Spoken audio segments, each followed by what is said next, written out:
Okay, let's dive in. If you're on Instagram, you know what it's like. I mean, it's just packed, right? Ah, totally. And just having nice photos, well, it's not really cutting it anymore, is it? No, not at all. The real struggle is getting people to actually, stop scrolling, Yeah, to actually pay attention to your stuff. exactly. It feels like this constant battle for just a second of attention, visibility, engagement. Mm. It feels way harder now. It really does. And, if you are looking for ways to kind of boost that profile, get a bit of an edge, Uh-huh. the material we looked at actually mentions resources out there. It points to sites like rapidboost.net. Oh, right. Rapidboost.net. Yeah, they talk about them offering like cutting-edge growth services, expert advice, Yeah. the whole package to get more followers, more engagement, backed by results, apparently. Worth exploring if you want those personalized strategies. Makes sense. Every little bit helps in that space. Totally. And speaking of getting an edge, the source material really, really zeroes in on Instagram's interactive features. Hmm. Polls, quizzes, Yeah. the stuff in stories. Right. And not just as like fun little add-ons. No, exactly. It frames them as strategic powerhouses. That's what this deep dive is really about, figuring out how they work strategically. So our mission today is basically to pull out the key stuff from this material, the most important bits to show you how to make your stories genuinely, well, irresistible using these tools. And the numbers are pretty interesting. The source cites Hootsuite data suggesting stories with interactive bits can get up to 20% more engagement. Wow, 20%. That's significant. It really is. It shows they're not just fluff. So yeah, clearly more than just a novelty. The material calls them the new currency of attention. Why is that exactly? What makes them so powerful? Well, think about it. They turn passive viewing, just watching, into active participation. Someone swiping, swiping, swiping, Mhm. and then bam, a question, a choice. They have to tap, not And to pause. okay, so that pause, that interaction signals something deeper. Exactly. Builds a stronger connection, even if it's tiny. And that connection doesn't just feel good. It tells the algorithm, hey, people are engaging with this. Yeah. Which can mean, better ranking, maybe faster follower growth. So it's engagement for growth, not just for the sake of it. Precisely. It's a mechanism. Okay, so it's a two-way street then. You're not just talking at people, you're inviting them in. What kind of insights do you actually get from this? Is it useful data? Oh, incredibly useful. And direct. Polls, quizzes. Yeah. They're like instant feedback. You find out what your audience prefers, what they think, maybe even their habits. Right. And that intel, Yeah. you can use it straight away to shape your content. What topics to cover, what products to develop, maybe. You're basically crowdsourcing ideas from your most tuned-in followers. That's actually brilliant. You can literally ask, what do you want next? Or what problem can I help you solve? Yeah. And how does that lead to more followers specifically, beyond just the engagement on that one story? Well, the material points out a few things. One, interactive stuff makes people spend more time on your stores. They stick around longer. Okay, watch time. Makes sense. Two, they're more likely to share something they participated in. It feels more personal. Ah, yeah. So that boost in watch time, the shareability, Yeah. it acts like a little mini viral engine, Yeah. It increases your discoverability, pulls in new people who like that kind of interactive, inclusive vibe. Got it. Okay, so the power is clear. Let's get practical. Let's dig into the anatomy. What actually makes a poll or quiz engaging? What does it need? Right, the nuts and bolts. First up, visuals. Always visuals on Instagram, right? always. The material hammers this home. Eye-catching. Bold colors, maybe. Fonts that stand out but still feel like you, like your brand. Emojis used smartly. But keep it clear. Right. Not too messy. Exactly. Clarity over clutter. That example they gave was perfect. Brand A, plain text question. Brand B, same question but with a nice visual overlay. And Brand B got, what was it, 2.5 times the responses. 2.5 times. Just from the visual presentation, it proves you got to stop that scroll visually first. Okay, visual hook established. Then what? The question itself. Yeah, the question is like half the battle. The material says short, specific, and relatable. Make it super easy to understand. No jargon, no ambiguity, stuff people actually care about. Totally. For polls, they suggest keeping it simple. Yes, no. This or that. Choose your fave. That sort of thing. Easy choices. And for quizzes. Quizzes can be a bit more involved, but still straightforward. Things like, which option is best for X? Or simple guessing games. Can you guess the answer? Keep the curiosity high. And participation needs to be fast, low effort. Crucial. People swipe fast. If it looks like work, they'll skip. So stick to simple choices. 2 options for polls is usually best. Maybe 4, max, for quizzes. Make tapping feel effortless. Remove the friction. Got it. And there needs to be some kind of value exchange, right? It can't just be random questions for your benefit. Absolutely.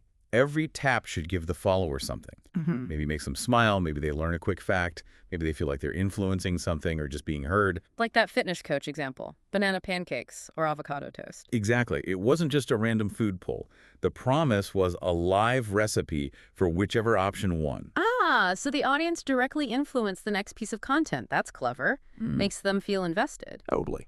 Now, you don't want to annoy people by doing this constantly. What about frequency? How often is too often? Good question. Consistency is key, but yeah, don't bombard them. Yeah. The general advice seems to be maybe 1 to 3 interactive stories per week. Find that sweet spot. And timing matters too, presumably. Yeah. Post when people are actually online. Oh, definitely. Peak engagement hours, usually mornings before work, maybe lunch breaks, evenings after work. And the material stresses using your Instagram insights, right, to find your audience's specific peaks. Exactly. Yeah. Don't guess, use the data. Insights tells you when your followers are most active. Okay, data-driven decisions. Love it. So how do you keep coming up with fresh ideas, brainstorming for these things? Yeah, you got to keep it interesting. The source suggests tapping into what's current trends, seasons. That pumpkin spice latte or classic cappuccino example is dead simple, but works because it's timely. Seasonal relevance. Makes sense. And showing personality. Huge. Let your brand voice shine. That tech startup asking, who needs sleep when you have coffee? Yes, no.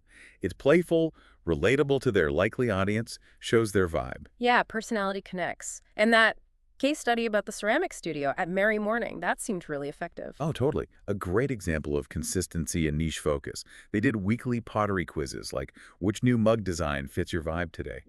Super relevant to their followers. And the results?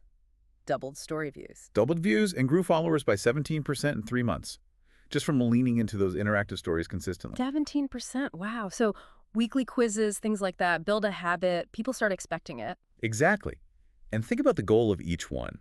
Are you trying to educate, like a fact versus myth quiz, entertain, or crowdsource ideas, like asking which product feature to build next? Give them a clear reason to participate. And creating series helps too, like a Trivia Tuesday or a Friday poll. Builds anticipation, makes it part of your regular programming. Okay, let's circle back to phrasing the actual questions. You mentioned simple, but are there formulas that work well? Yeah, the material emphasizes super clear, plain language. Some reliable formats are this or that, rate this or rank these, would you rather, basic trivia, or a simple challenge like, can you guess? They work because they're instantly understandable. No thinking required to figure out what's being asked. Precisely. And, importantly, encourage sharing. Don't be shy about adding a little call-out. Share your vote, or tag a friend who agrees. It helps push it beyond just your current followers. Widen the net. Good tip. And visually, you mentioned combining these with other elements. Yet don't just stick a poll sticker on a plain background. Use video snippets, behind-the-scenes stuff, animated GIFs. Make the background dynamic, show your face, show the product. It adds authenticity, makes it feel more real. More engaging than just static text. The material mentions sequencing too, like telling a mini story. Right. Don't just do one-offs necessarily. You could start with an opinion poll, then maybe a related trivia question on the next slide, and then share the results or your thoughts on the following one. It keeps people tapping through. Creates a little narrative arc within the story. Cool. Okay, so we're getting this interaction. How do we actively turn that into actual follower growth? Well, sometimes you just got to ask. Strategically, of course. If people are clearly enjoying your polls or quizzes week after week, a gentle nudge like, loving our weekly quizzes, hit follow for more, can work wonders. Be direct, but not pushy. Make the value clear. Exactly. And showcase your audience. Feature user responses, share user-generated content related to your interactions. That's huge for social proof. People love seeing their own stuff featured. Totally. It makes them feel valued and encourages others to jump in next time. And keeping up with Instagram's own features. Does that help? Seems like it does. The material suggests that using newer things like the Add Yours sticker or integrating trending music often gets a bit of favor from the algorithm. Instagram likes it when you use their new toys. Play the game, essentially. Okay, so once this is all running, analyzing performance is key. Absolutely critical. You have to look at your Instagram insights regularly. What metrics should you focus on? Story completion rates are people watching all the way through. Tap forwards versus tap backs. Are they skipping ahead bored or going back because they missed something interesting? And shares, of course. See which topics, which formats, which visuals get the best response. And then test things. A/B testing. Definitely. Try different question styles. Yeah. Test different visual layouts. Yeah, See what moves the needle for your audience. And don't forget to just ask them if they liked it. Yeah. Super simple meta poll at the end. Did you enjoy this quiz? Yes, no. Instant feedback. Love it.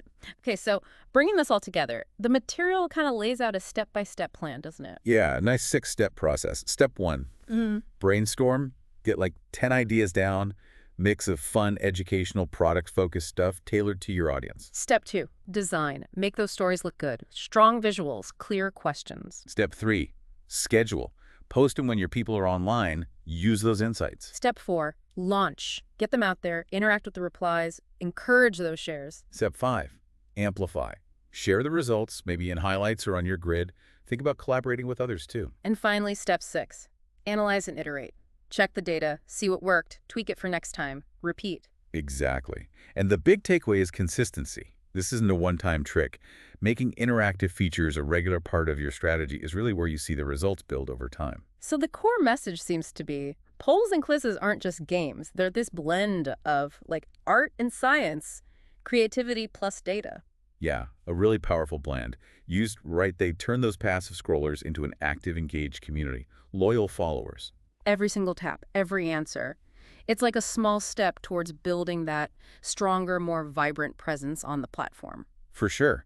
And like the source material points out, and at the end, if you're really aiming high, for those next-level results, combining these smart tactics with professional growth solutions. Like the ones mentioned from rapidboost.net. Right. Combining those can really supercharge things. It's about using all the tools in the toolbox. Leveraging everything to build that connection.